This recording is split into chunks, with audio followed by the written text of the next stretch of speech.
Alguém te forçou a se tornar o demônio celestial? Tudo começa com o Seo Jin estaria pedindo uma folga depois desse dia árduo de trabalho. Infelizmente, nesse dia a empresa iria fazer uma confraternização. Como o Seo Jin era um gerente assistente, ele precisaria ir.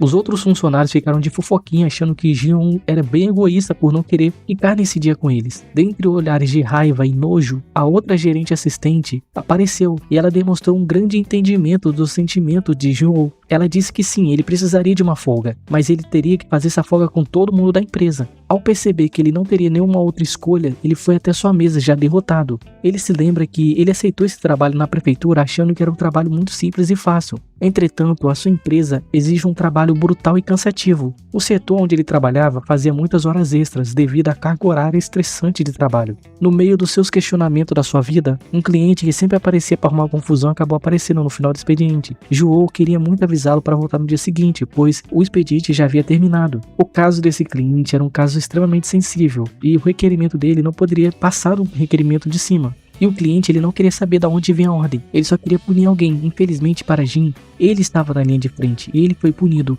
Por ser inocente nesse processo, ele recebeu uma nova chance e reencarnou no corpo de Ilmonk. Depois ele descobriu que esse jovem ele era criado de uma pousada. Depois de um ano nesse mundo que era governado pelas artes marciais, Jin ele se acostumou com esse nome e com essa pessoa. E o trabalho dele não era tão ruim, ele tinha um trabalho muito cansativo, porém era melhor do que o trabalho moderno. Só que a vida dele infelizmente acabou mudando nesse dia. A pousada onde ele trabalhava foi queimada e o homem que estava em sua frente dizia que foi ele que fez aquilo. Tudo porque a comida não foi do seu agrado. Por ver que Ilmonk era um jovem, ele deu duas opções para ele: se tornar o seu discípulo ou morrer como os seus pares morreram. Ilmonk morreu calado na sua vida passada. E agora ele resolveu falar. Ele não aceitou se tornar discípulo de um monstro. Assim que ele terminou de falar, ele acabou sendo nocauteado. E ao acordar, aquele homem disse para ele que na verdade não foi ele que matou o pessoal da pousada, e sim a Aliança Murim. E fez aquilo depois de descobrir que ele havia estado lá. E ele se apresentou para o nosso protagonista como demônio celestial. E ele perguntou se ele aceitasse se tornar o seu discípulo, ele vai dar força o suficiente para ele, para que ele possa se vingar das pessoas. Porém, como o Jin ele vai fazer 16 anos já, ele vai precisar passar por um teste de treinamento muito brutal, já que com 16 anos, os jovens do clã demoníaco,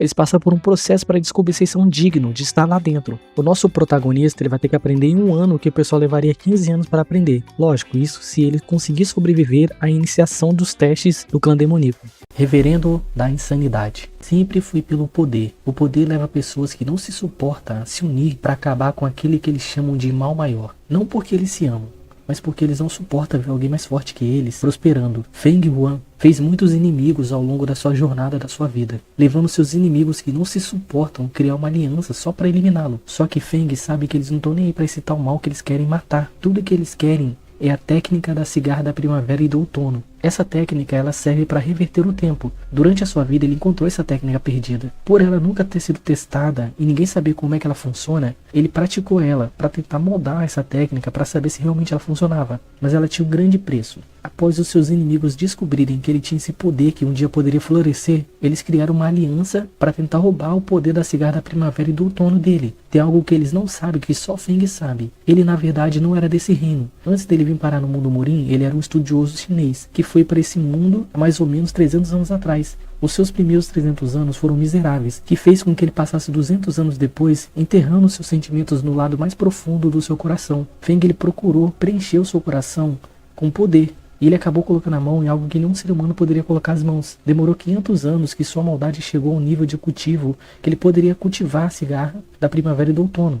E ele pensava que se ele não pode ter esse poder, ninguém vai ter. E ele acabou se explodindo. No fim, tudo sempre foi pelo poder. Algumas primaveras, verões e outonos e invernos depois, muitos clãs se reuniam para a seleção manual, onde eles falavam geralmente dos talentos que surgiam no seu clã. Muitos anciões estavam preocupados com o desempenho dos jovens. Já faz 3 anos que o nome ele acabou ofuscando todas as seleções anteriores. O seu nome era Bai Ningbing, que ele era do clã Bai. Pela sua evolução monstruosa, ele ofuscou todos que vieram depois dele. Por isso que a cerimônia anual sempre era preocupante para todos. Mas eles estavam bem otimistas, já que surgiu um jovem que tem muito potencial para rivalizar com Bai. O seu nome era Feng Yuan. Sim, o nosso protagonista, ele acabou retornando 500 anos no passado. A primeira vez que ele ouviu sobre a cigarra da primavera e do outono foi através de uma lenda que era contada em boca em boca. Yuan, depois de anos, ele achou essa técnica que permitia ter um fluxo de tempo. Porém, essa técnica ela utilizava o poder do hospedeiro como fonte de energia, deixando seu portador muito invulnerável. Quando seus inimigos souberam que ele estava com essa técnica,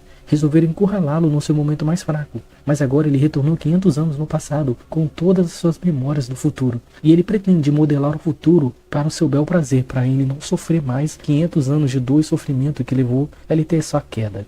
Monopolizando as fortunas. Tudo foi em nome da honra. Por que a honra deve ser tão importante assim? Eu poderia me tornar o imperador de Wangzhou, alcançando finalmente a trindade, que era fama, dinheiro e poder. Tudo poderia ser meu, mas no fim eu só consegui a trindade da vergonha, o nojo, vergonha e desprezo de todos. Aos 70 anos, eu poderia me aposentar com glórias, mas eu passei 42 anos trabalhando no submundo, sem receber nada em troca. Se ao menos eu não tivesse sido designado para aquela agência, se eu talvez não tivesse perdido a minha perna naquela emboscada, em meio às suas palavras dolorosas sobre ele próprio se cobrando, Tongdai se lembrou do seu antigo chefe, Wang Xiu. Ele era um homem muito honrado e íntegro, que deu a sua vida por ele. Uma pergunta sempre vinha em sua mente: por que Wang ele não fugiu? Por que ele deu sua vida por uma pessoa desprezível como ele? Por que ele teve que bancar o herói? Toda vez que ele pensava nisso, o seu coração chorava de dor. Havia uma frase que Wang sempre dizia para Tongdai.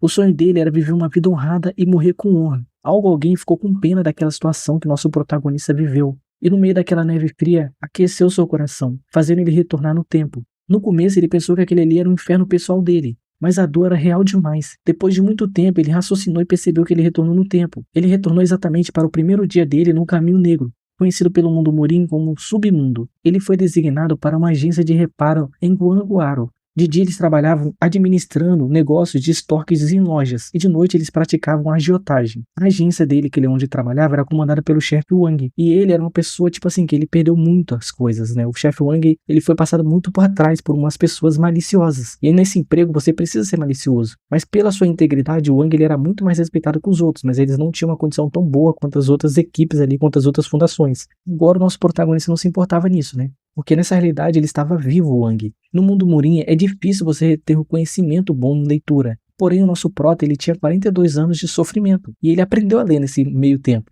Como a sua perna foi amputada, ele teve que usar sua mente como arma.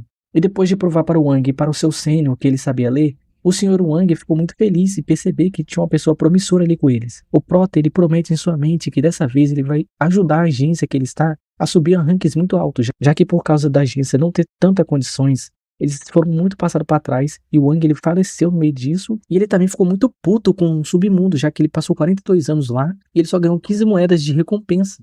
Mas dessa vez ele vai usar esse conhecimento que ele tem para roubar tudo de todos e finalmente se tornar aquele imperador que ele tanto sonha em ser. O Lorde do Gelo. Existia uma lenda sobre um poder avassalador que vinha do norte. Desde então ninguém ousou desafiar aquele homem. Infelizmente no mundo, existem presas que ainda sonham em morder a mão do seu dono. O grupo de escolta do Pavilhão do Gelo, que foi designado pelaquele homem para levar o seu bem mais precioso, como eles poderiam saber? Quando eles souberam, já era tarde demais. A Aliança Murim acabou armando uma emboscada contra eles. Mesmo com suas forças caindo perante os seus olhos, o líder da escolta estava segurando o máximo possível até que os reforços chegassem. Infelizmente para ele, a maldade da Aliança Murim era pior do que ele pensava. O próprio líder da Aliança Murim foi pessoalmente exterminá-los. O líder da escolta avisou para o líder da Aliança Murim que ele não ligava muito para morrer naquele momento, já que assim que o seu senhor soubesse da traição deles, as consequências seriam mortais para todos eles. Uma pergunta que você deve estar se fazendo: qual era o bem mais precioso daquele homem? Que nem os soldados dele recuariam perante a morte. Era a senhora Waion, que era filha do líder da Aliança Murim. Waion tentou apaciguar a situação, avisando para o seu pai que se ele recuasse naquele momento, ela poderia conversar com aquele homem para pedir para que ele retalhasse a Aliança Murim. Mas o líder da Aliança Murim não aceitava que a sua filha tivesse sentimentos pelo aquele homem. Vendo que os sentimentos dela eram verdadeiros, ele resolveu eliminá-la ali. Waion, antes de fechar os seus olhos, ela sentiu muito por não poder ver o seu marido pela última vez. Assim ela se foi. Naquela noite chuvosa, Senhor Mudok teve que ouvir da boca do seu subordinado que a Aliança Murim traiu eles. E pior, armar uma emboscada e eliminar a sua amada, deixando o corpo dela na lama como se fosse um cão sarnento. E depois de ouvir aquelas palavras dolorosas que faziam o coração de qualquer marido ser destruído, Mudok reuniu seus soldados e resolveram caçar naquele momento todos da Aliança Murim. Não se sabe quanto tempo durou, mas a terra ela pereceu banhada em sangue. Aquelas pessoas que se achavam fortes na Aliança Murim agora estão vendo o verdadeiro poder. Mudok perguntou para o seu sogro por que ele matou a sua filha. O seu sogro dizia para ele que preferiu matar ela do que vê-la se relacionando com ele. Assim que ele ouviu as últimas palavras daquela pessoa que fez tanta maldade com ele, Mudok resolveu eliminar o líder da Aliança Murim para finalmente acabar com aquele banho de sangue. Ao retornar para o seu palácio, tudo que restou para ele foi aquela flor. Mudok ele se lembra de quando Eon mostrou para ele a flor de lótus do amor. Quando duas pessoas se amam verdadeiramente, a flor ela floresce. Ao tocar na flor depois de lembrar da sua amada, a flor ela floresceu. Mudok ele pediu para o seu subordinado para descobrir o motivo do porquê a flor ela tinha reflorescido. Aquela pessoa que descobrisse o motivo disso, ele pagaria qualquer preço possível. Vários estudiosos souberam da bondade de Mudok e resolveram ir até lá pessoalmente para poder tentar dar uma justificativa do porquê a flor floresceu. Depois de muitas pessoas não conseguirem responder o motivo, uma pessoa resolveu chutar o motivo. Ele disse que é possível que talvez a mulher amada dele tenha renascido em outro corpo. O refernador mais forte da história. Aqueles que estão no topo do mundo não querem que um Zé Ninguém também chegue lá. Nos 9 reinos místicos existe uma lista chamada de Lista Celestial, aonde contém os nomes dos guerreiros mais fortes de todo o mundo. Aqueles que são capazes de extinguir uma nação inteira. Mas no topo dessa lista existe aquele que é capaz de destruir o mundo. Yengang Shuan. Ele está no topo da lista. Para você saber se você é forte é quando os deuses eles almejam te destruir, por você estar muito perto de alcançá-los. E nesse dia, os deuses perceberam que Yei era uma pedra no seu sapato e resolveram lançar sobre ele a espada da execução. Para aquele que alcançou o ápice do mundo, aquela espada não significaria nada a ser temida. Quando os deuses perceberam que Yei estava mais perto dos céus que eles pensavam, lançaram sobre ele um ataque que jamais foi visto ou ouvido no reino mortal, a 100.000 tribulações. Percebendo que aquele ataque era muito poderoso e para proteger os seus subordinados, Yei foi de encontro àquilo que os deuses mais ofereceram sobre ele, a dor e a destruição. O real poder não é se defender, e sim defender as pessoas mais próximas de você. E ele acabou protegendo a todos, usando todos os seus poderes para segurar o ápice que os deuses tinham ao oferecer para ele. E ele foi o homem que desafiou os deuses e acabou tendo seu fim. E no meio daquelas lamentações das pessoas que choravam perante o ser mais poderoso que viveu na terra sendo morto, os demônios estavam felizes. O Yei era uma pessoa que controlava a maldade deles, mas no meio da felicidade dos demônios, alguém na cidade celestial ainda acreditava que aquele não era o fim de Yei.